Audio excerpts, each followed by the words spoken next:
Una vez en Facebook pusieron un pedazo de una película de Chaplin que creo se llama The Great Dictator, donde él da un discurso antibélico, o sea, bellísimo, que llega al alma. Y por ese discurso a mí me dio curiosidad y busqué la película en YouTube, que afortunadamente estaba completa. Yo no me quiero comparar a Chaplin en ninguna forma, porque obviamente yo estoy muy lejos de alcanzarlo, pero ambos somos inmigrantes, ambos comenzamos en el mismo lugar.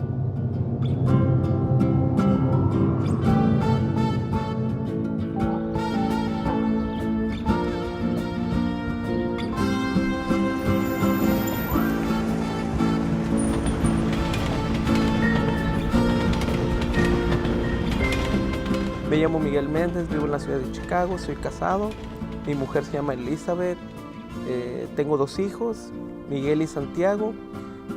Soy graduado del Colegio San Agustín, hice un asociado en Artes Liberales con concentración en español y me transferí a Northeastern, a la Universidad de Northeastern, donde ahora mismo estoy tomando cursos para sacar una licenciatura, un bachelor's en español. Y después de ahí mi plan es transferirme a una escuela de graduado para hacer una maestría en literatura latinoamericana y cultura latina, porque es lo que yo quiero, en lo que me quiero desarrollar. Quiero ser maestro, profesor de literatura en los colegios. Mi infancia, dentro de lo que cabe, fue una infancia bonita. O sea, no tuvimos mucho, o sea, vivíamos sumamente humildes. Era un barrio muy... Si no eres de ahí, era peligroso para la gente que no era de ese lugar donde vivíamos. Pero fue una infancia, me imagino, normal. O sea, jugaba en la calle, tenía amigos, hasta los 14 años que decidió mi papá venirse para acá. Mi papá no estuvo mucho tiempo con nosotros, siempre estaba trabajando, después se vino para acá, para Estados Unidos. Entonces iba un tiempo, regresaba, iba y regresaba. Pero fui un niño feliz. A los 14 años yo no sabía ni una palabra de inglés, ni una.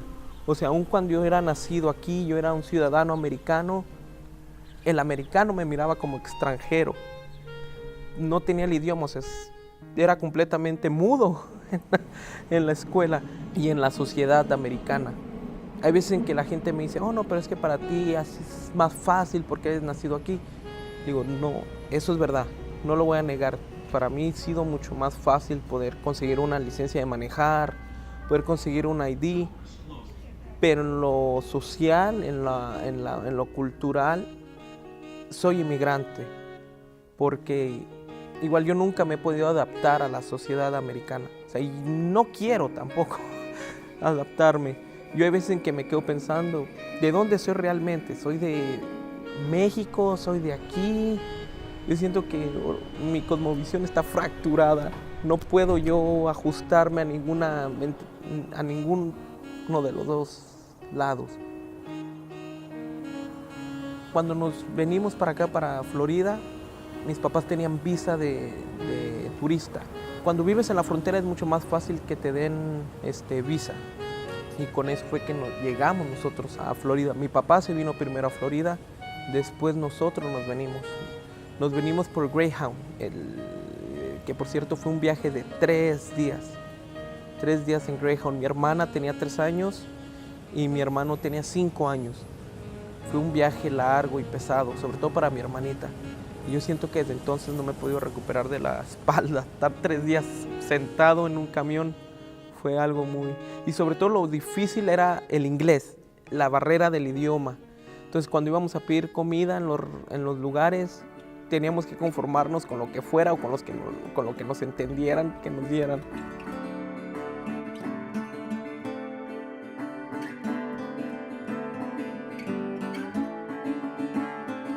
Cuando nació mi hermano, él tenía una tez de piel mucho más blanca que yo y mi papá.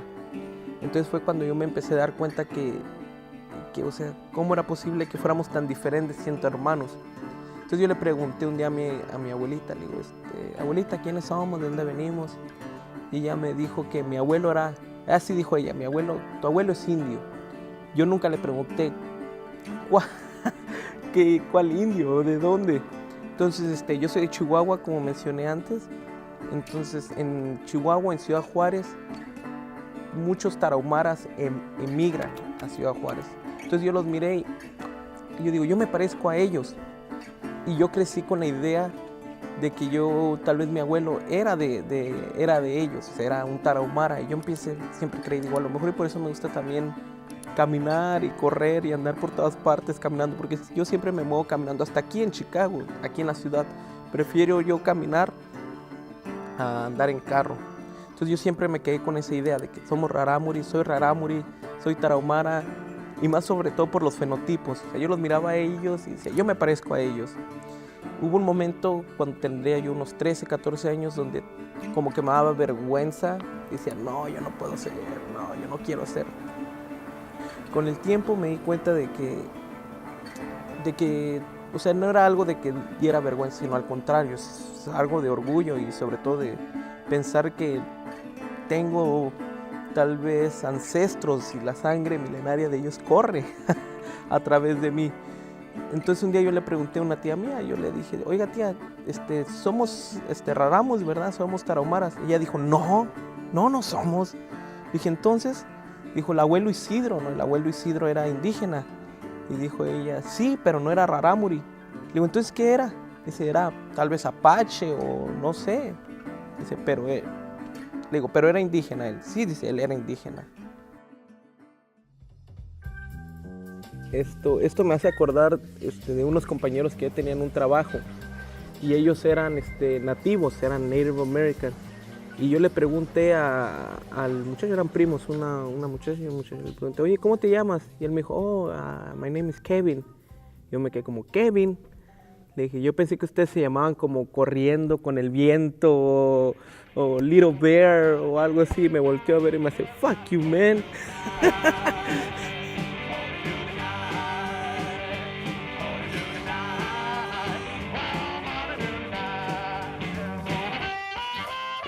Nosotros vivíamos en Florida. Entonces decidí venirme a Chicago. Y cuando llegué aquí a Chicago tuve varios trabajos. La mayor parte del tiempo eran en restaurantes. Restaurante siempre va a haber trabajo en restaurante, siempre. Pero si no tienes la experiencia, si no sabes preparar, si no sabes cocinar, va a ser de lavaplatos. Y lavaplatos es un trabajo pesado, aun cuando tiene las máquinas. Pero sí, la mayor parte del tiempo he sido lavaplatos. Hasta que empecé a trabajar ahora donde estoy. Empecé a trabajar en un restaurante mediterráneo y algo completamente diferente, bueno, la comida. Y algo me acercó también, ese restaurante me acercó mucho a la cultura árabe. Entonces ahí fue cuando me di cuenta que tal vez tampoco no estamos muy lejos de los árabes, la comida, el lenguaje. Y sobre todo en la comida, las shawarmas, que son como México, tenemos la comparación del pastor, la carne al pastor que los dos son trompos. Entonces ahí fue donde por fin me pude salir de los trastes y me convertí en cocinero.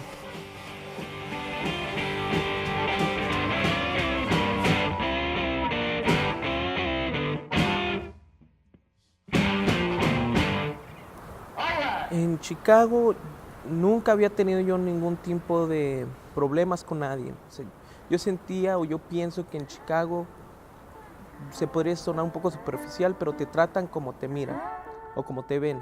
Entonces si te ves vestido, se puede decir ganguero o algo así, entonces te molesta. Pero en una ocasión, yo antes vivía en el sur, en un lugar que es muy conocido por ser violento y tener pandillas, pero ahí nunca me pasó nada, nunca. Yo llegaba anoche de trabajar, nunca me pasó nada, entonces me mudé al oeste, donde se supone que era más seguro. Y allí sí un día me pasó un incidente donde me asaltaron. Pero en ese momento yo no me asusté ni me enojé, solamente estaba como, no lo podía creer. Y más sobre todo porque los que me asaltaron eran unos jovencitos, no habrán pasado de los 20 años. No, no guardo rencor. Yo me imagino que habrán tenido sus razones para hacerlo. Yo me imagino que era sobre todo para probarse a ellos mismos de que pueden ser, o sea, de que podían ser tan malos como la ganga quiere que sean. Pero rencor no. O sea, sí tengo un poquito más de desconfianza. Esos tipos de incidentes hacen que uno se vuelva un poco perjuicioso. O sea, ahora si miro unas personas que están vestidas igual como los que me asaltaron, pues, yo me gustaría no ser así, pero por culpa de ese tipo de incidentes es que uno se vuelve desconfiado. Cuando llegué a Chicago, yo creía que el frío iba a ser igual que en Chihuahua. En Chihuahua hace un frío tremendo, pero sentí el frío de aquí y me di cuenta que no era nada. Primero yo pensé que con un suéter y una chamarra iba a estar bien, pero no, tenía que ponerme una camiseta de manga larga, después arriba un suéter y arriba del suéter una chaqueta con zipper y arriba de la chaqueta la chamarra gruesa. Y mi pijama, un pantalón y el pantalón del trabajo arriba. Y así caminaba yo, ni siquiera podía caminar a veces. O sea, uno aprende a lidiar con el frío aquí en Chicago.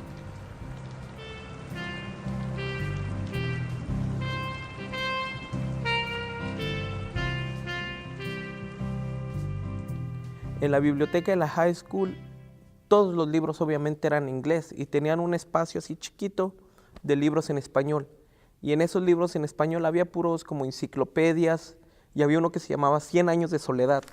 Yo había escuchado hablar antes de 100 años de soledad, pero nunca lo había escuchado. Entonces lo tomé, lo empecé a leer.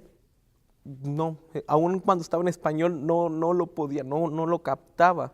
Y empecé a leer la novela en sí y al terminar de leerla, o sea, me hizo un impacto tan grande que yo me quedé, wow, yo no sé, yo me quedé sorprendido al terminar de leerla. Yo me quedé pensando, yo quiero estudiar o quiero estar envuelto de alguna manera en esto.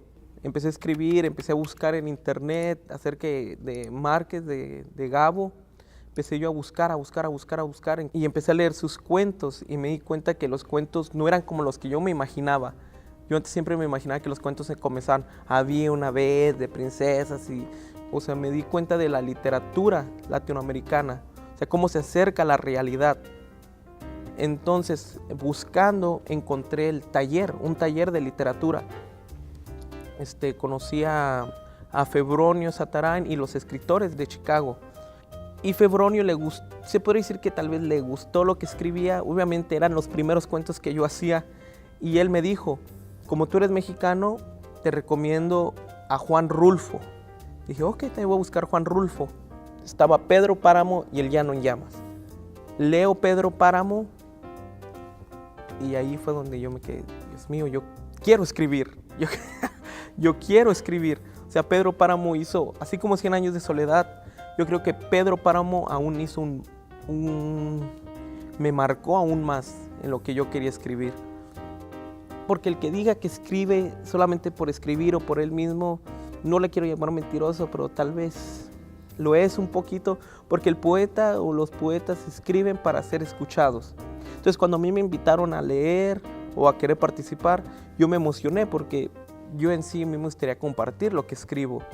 Yo sé que estoy en proceso de escribir, o sea, no me gusta decir que todavía que ya escribo, ¿verdad?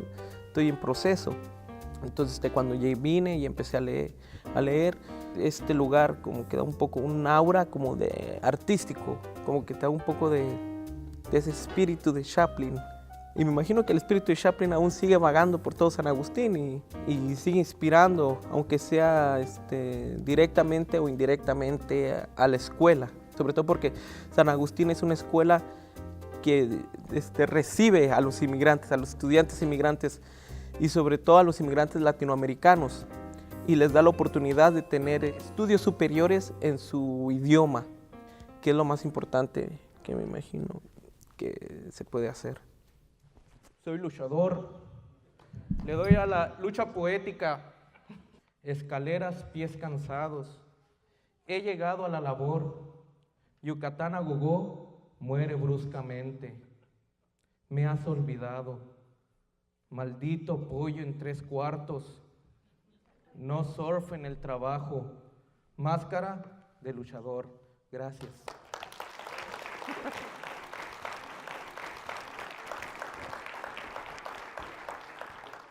Pero yo tengo entendido que este lugar era un estudio donde Chaplin grababa películas. Entonces es algo que lo vuelve muy interesante también y lo que me llama un poco más la atención a querer conocer más de él y ver las películas de él. Y lo que se me hace interesante también que él era inmigrante y vino, hizo películas, igual como yo soy inmigrante también, mucha gente es inmigrante y venimos sobre todo a querer sobresalir, algo que tal vez en nuestros países no se nos permitía. Aun cuando, como mencioné, aun cuando soy ciudadano americano, yo siempre me he sentido inmigrante, pero sí puedo ver, y más porque mis papás lo pasaron, la batalla interna o la batalla que sufren las personas que vienen indocumentadas. O sea, sobre todo porque la mayor parte una gran parte de los que trabajan conmigo o con los que he trabajado han sido trabajadores indocumentados. Y ellos siempre me decían, ¿por qué estás aquí si tú tienes papeles? Yo le decía, porque es igual que tú también, o sea, no puedo ir solamente porque tengo papeles, no quiere decir que trabajo en otros lugares. Pero lo que yo me he dado cuenta es que la gente indocumentada, la mayor parte del tiempo sobresale mucho más veces que las personas que tienen papeles, porque ellos vienen con la idea de trabajar, con la idea de superarse, de subir, acomodar el lugar, de subir. La gente tiene miedo con Trump. Yo igual, yo no podía creerlo con Trump. En vez de sentir miedo o sentir coraje, lo que sentí fue decepción. O sea, yo no me creí que Trump fuera a ganar.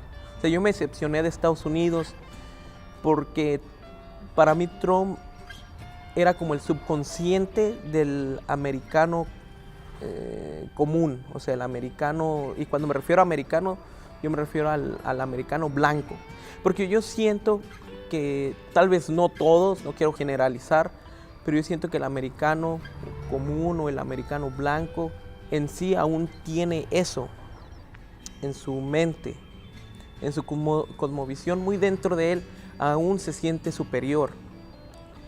Y igual nosotros somos parte de esa, se podría decir, esa hegemonía del poder blanco que aún no nos deja, o sea, sentirnos iguales a ellos. Porque yo aún sigo oyendo muchas veces que no, yo no puedo trabajar ahí porque es solamente güeros, que nomás están güeros ahí trabajando. Pero yo, con Trump, yo siento que eso fue, o sea, fue el triunfo de ese subconsciente el que ganó.